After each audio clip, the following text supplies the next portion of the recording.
from the ashes to school the masses. Hello everyone, welcome to another edition of the Scholars of Wrestling Show, episode 190.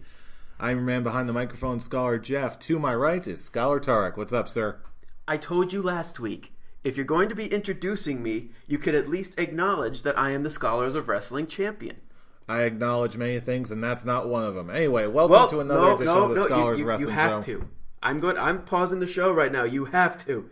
You don't have to do the exaggerated reigning defending thing I said last week, but you have to acknowledge the Scholars of Wrestling Championship as well as the Scholars of Wrestling Champion, which is me. Brian's not here because of all the weeping he did last week. I drove Brian away, and that's what champions do. He takes all the competition and drives them away because they know they can't top me. They can't top the champion. This wrestling promo has just been brought to you by the current Scholars of Wrestling champion, Scholar Tarek. Thank you. Are you happy now? Are you happy now? I'll just say one thing. When you're the champion, I'm not saying if, because I know you will be one day. When you can introduce yourself as the Scholars of Wrestling champion, you can introduce Brian as the Scholars of Wrestling champion.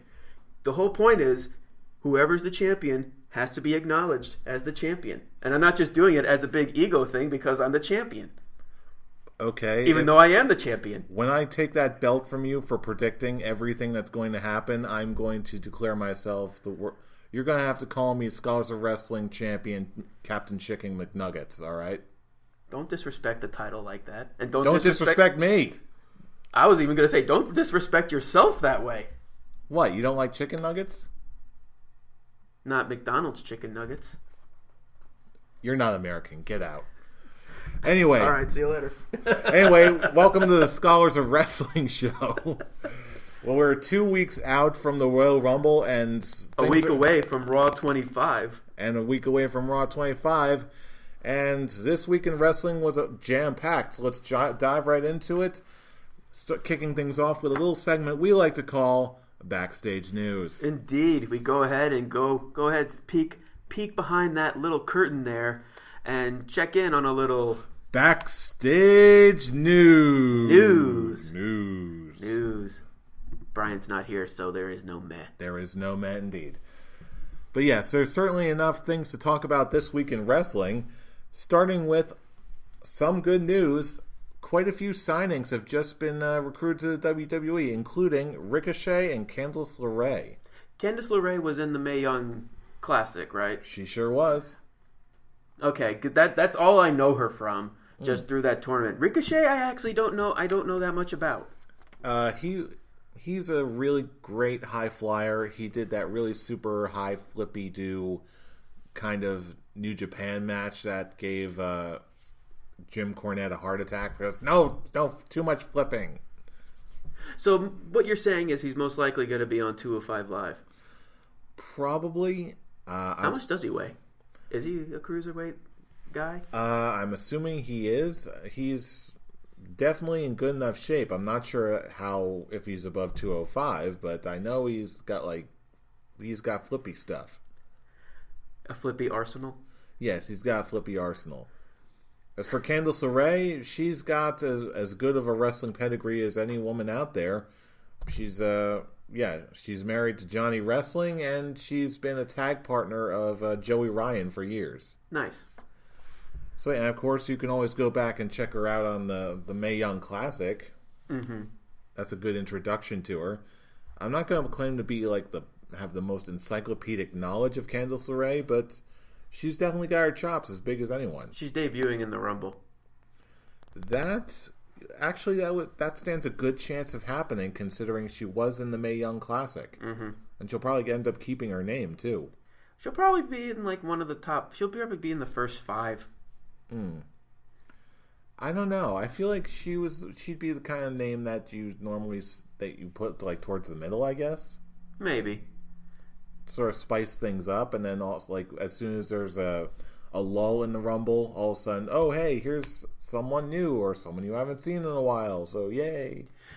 Imagine this is gonna be like a little bold prediction, but nothing will come out of it. Imagine if Asuka comes as number 1 and wins, and they just pull that whole thing right away. It's like, oh, the number 1 person won. the first ever Women's Royal Rumble. She's just so amazing. Is there anything she can't do?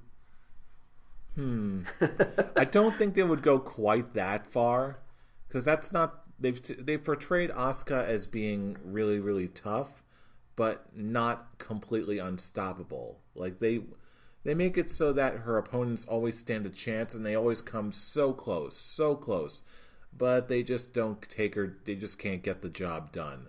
I've got a feeling that again, it's a little. We'll talk about this more next week when we do our prediction show on the Rumble. But personally, for me, I think Asuka is going to come in during the latter third of the match, and then just no one who's left is going to be able to take her down. But anyway, at this point, I still, even if Candice LeRae is in the Women's Rumble match, I really don't think she's going to be the one to take her down. I really do not. No.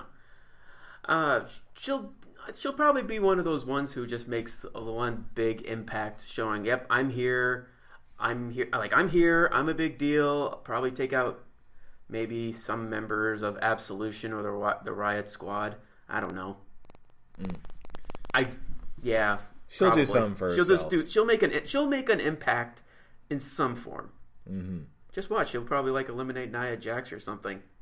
And then Nia Jax goes in and pulls an Undertaker Maven situation and just kicks the ever-loving shit out of her and just takes her backstage, never to be seen again. Until next week. Or the next night, if she's a Raw woman. There you go. Only Johnny Wrestling knows for sure. Anyway, now, unfortunately, we do have a variety of sad news to get to, including, apparently, it's Jimmy Uso, who is apparently going to be going to the Uso Penitentiary. He's taking that gimmick way too far. I'm sorry. Getting arrested for DUI? Really? So was it really Jimmy that was the one getting arrested? I think it was Jimmy. Because all of a sudden you just see that's a picture of Jay. It's like, dude, why are you taking a picture of me? It was my brother who got the DUI. Why are you taking a picture of me? Are you racist? Are you racist? No, you two just look alike. So you're a twinist. What the hell's a twinist? Something I just made up right now. Oh boy! And you are just that. Why do I have a feeling that's going to become a thing eventually? A twinist? Yeah, that's going to become a thing. No, it's not. Someone will think it's going to be a one-time deal, and it's only going to be on the Scholars of Wrestling. Oh please! I hope it does. Just watch. That's how he feels about it. It's like, I hope it's the only time that's ever brought up. This is going to become a thing in the next 20 years, and then we're going to be old men screaming at them punk kids to get off our lawns. You darn twin lovers, get off my property! Oh boy! What are we talking about? We're talking about Jimmy Uso and how he was dumb for getting caught in a DUI. You think this is going to cost him the tag titles? I think it's pretty much a lock. Nice. Give it to Chad Gable and Shelton Benjamin. As much as you guys and most of our friends were rooting for Rusev Day to get the tag titles, Rusev Day has to wait to be officially a face team. Do you hear the pops that Rusev Day gets? But do you see how he's still booked? He may get face pops, but he's still being booked as a heel. It's just a matter of time, yes. But I do think Rusev Day will get the tag team titles soon. I just think that Gable and Benjamin will get it first. And they deserve it. They do deserve it a lot more right now. Because Rusev has the Rusev Day gimmick. So that's pretty much all he needs to really get over. But when it comes to Gable and Benjamin, I said it before, they had momentum. They sort of lost it. And now this is their way of getting it back. But it's one eventuality. I guess we'll save that more for the Smackdown discussion later. Fair enough. We're still talking about the Usos. Fair enough. So in this, I guess just to wrap up this portion, what do you think is going to happen to Jay? Is he going to wait for his brother to be good to go again, or is he going to do a singles run, or what? Other than losing the tag titles, do you see anything really coming out of this? I don't know. I don't really know what to think. If anything, they'll just get one show suspension. It's like, all right, you're just not going to be. You're going to lose the tag titles. You're not going to be on the show. Next week we'll start over. That's the only thing. This was more like a slap on the wrist type of ordeal. It's like, come on, man, try and stay sober, or get pulled over. There you go. Well, either way, we go from DUI to something a little bit more controversial. We keep it in the Samoan family, apparently. Yeah, apparently Roman Reigns is implicated in a steroid scandal. Do you think this has one dealer of steroids, a doctor, actually singled out Roman Reigns? Do you think this has something to do with his suspension a while back? Like this at that time period? Because I seriously doubt it's anything Reigns is doing recently. It's entirely possible. Yeah, this would make if they actually flag him down for that, this could theoretically be his second strike. Yeah, technically, yeah. But well, yeah. Would it be? Actually, of him distributing?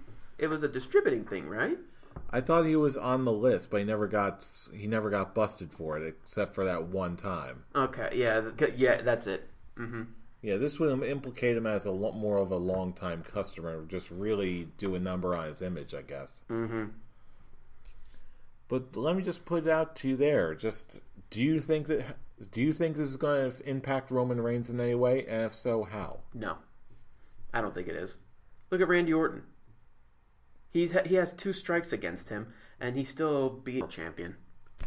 I'm not It's not the worst thing in the world. I'm not a huge fan of Roman either, but it's like I said in the past. He's the top guy of WWE, and he's the Intercontinental Champion.